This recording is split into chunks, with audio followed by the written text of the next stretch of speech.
as the dad of a PDA child, do you worry that if you don't correct his behavior in the moment, he won't learn right from wrong?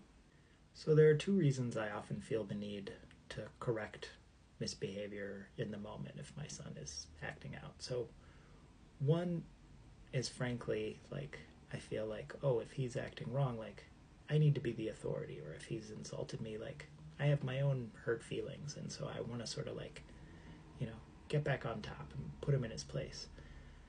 And, I have to just remember that, like, that's sort of my own immature response, and like I've got to grow through that and be the true adult.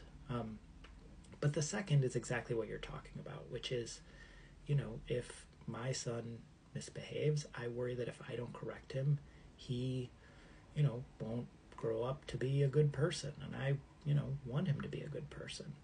But what I've seen over the years is that, in fact, he is not in his thinking brain in those moments when he's truly, having a panic-driven moment of misbehavior. If he's screaming at me or grunting or something's going on, like, it's really not under his control.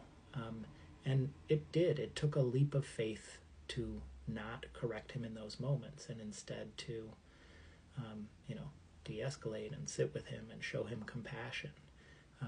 And then maybe later when he's calmed down and is back in his thinking brain, like I'd bring it up and we could talk about it, in a more calm and rational way.